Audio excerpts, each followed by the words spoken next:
석거찌개 탄핵 사유에 또 문제가 있어요. 이 사건 탄핵 소추장을 잘 읽어보시면요, 탄핵 사유의 내용하고 그에 적용된 조항, 헌법 위배나 법률 위배 조항이 모두 복합적으로 되어 있습니다. 개별적으로 안 되어 있어요.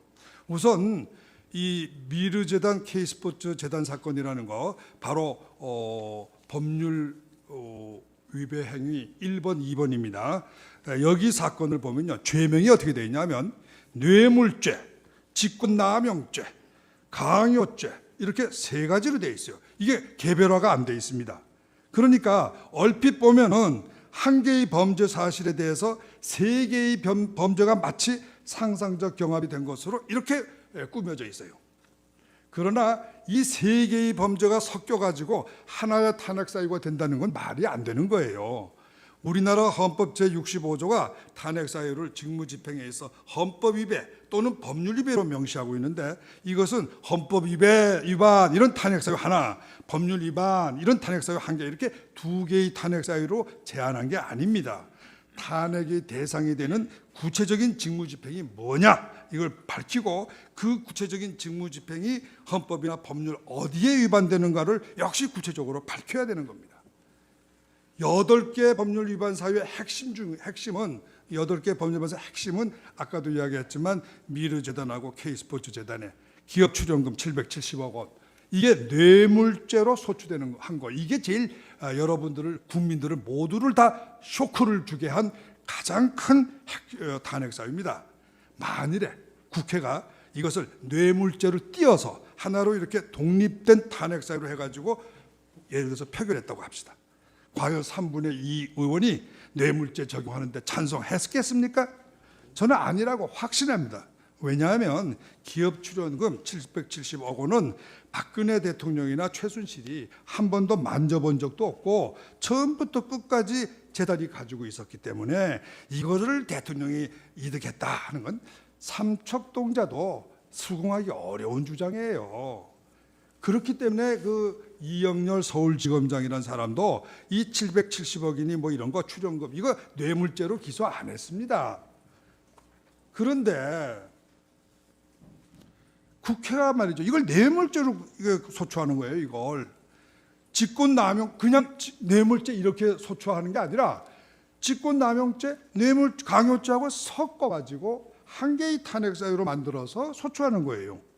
그렇기 때문에 미르재단 K스포츠 재단의 설립 모금을 탄핵 사유로 삼는데 동의한 의원의 이 대부분은 사실은 진심은 뇌물죄 부분이 아니라 모금 과정의 위법성, 모금 목적의 위법성, 아까 저 청구인 측 대리인이 열심히 설명하신 그 부분이에요.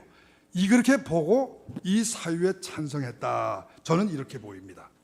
그렇다면 찬성한 의원들의 실제 의사는 박근혜 대통령이 강요죄나 직권남용의 위법이 있다 이렇게 보고 탄핵에 찬성한 거지, 어떻게 그게 770억 뇌물을 받았다고 생각해서 소추했다고 보십니까? 770억 뇌물범이라는 건요, 직권남용이나 강요죄하고는 성격이 다른 겁니다. 이 770억의 뇌물이라면요, 이거 탄핵으로 할 게 아니에요. 바로 그냥 감옥소 교도소로 집어넣어야 되는 겁니다. 이런 파렴치한 범죄예요, 이거는. 그런데 이것을 지금이라도 이제 이렇게 해서 만일에 이게 인용이 된다고 그래 봅시다.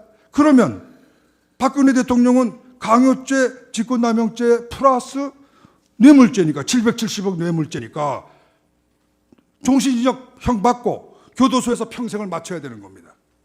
이게 말이 되겠냐 이거죠. 이게 어떻게 해서 이런 공평과 정의에 맞지 않는 탄핵 소추를 할 수 있겠느냐, 저는 의문을 제기합니다.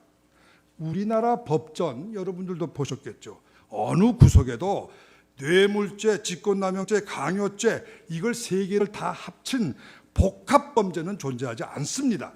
이거는 세계 어느 나라에도 이런 식의 구성요건이 다른 세 가지 범죄를 혼합을 해가지고 만드는 복합범죄는 존재하지 않아요.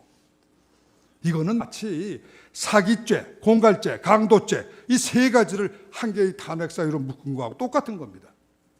세 개의 범죄가 상상적 경합관계가 아닙니다. 이거는 내용과 처벌이 다른 독립적 범죄들이에요. 그런데 국회란 말이죠. 뇌물죄, 직권남용죄, 감형죄 이 세 개의 법률 위반으로 나누어서 탄핵소추 할 거를 의결을 할 걸 안 하고 무슨 영문인지 세계 어느 나라 심지어 우리나라에서도 검사님들도 하지 않는 뇌물죄 플러스 직권남용죄 플러스 강요죄라는 하나의 복합범죄, 저는 이걸 갖다 섞어찌개라고 그럽니다. 섞어찌개 범죄를 만들어서 박근혜 대통령을 탄핵소추한 겁니다. 여러분 위키피디아에 들어가 보세요. 이 탄핵제도를 만든 미국의 이 탄핵소추제도가 상세하게 설명이 되어 있습니다. Presidential Impeachment 딱 쳐보세요.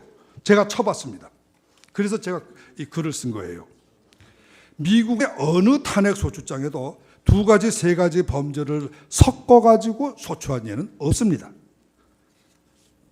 물론 소추를 그렇게 안 했기 때문에 심판도 그렇게 안 했죠. 그런데 이 한국의 국회는 정말 문제예요. 이거 아나무인입니다. 동서고금의 세계 역사에 없는 섞어찌개 탄핵사유라는 걸 개발하는 겁니다. 그거를 13가지를 만들었어요. 그리고 더 한심한 거는 이 13가지 탄핵사유를 또 하나의 큰 통에다 넣었어요. 어떻게 넣냐 하면 이 섞어찌개 메뉴가 뭐냐 하면 탄핵의 찬반 투표라는 거예요. 이거 그러면 고의적이냐 아니면 실수냐가 문제입니다.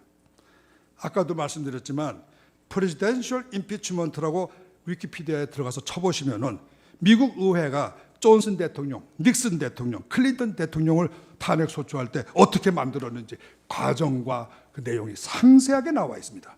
그러면 우리나라 국회의원들이 과연 이 Presidential Impeachment 위키피디아를 보고 만든 것이냐 아니면 안 보고 만든 것이냐가 저는 의문이고, 이렇게 또 나가서는 말이죠. 과연 이게 국회에는 제가 알고 있기로 입법 전문위원이 있고 입법 전문위원을 반드시 의견을 받도록 돼 있는 걸로 알고 있습니다. 어떤 의안을 만들 때. 그리고 여기 계시는 권성동 탄핵소추 대표께서는 법조인 출신이십니다. 20년의 검사 출신이세요. 법을 모르실 리가 없어요.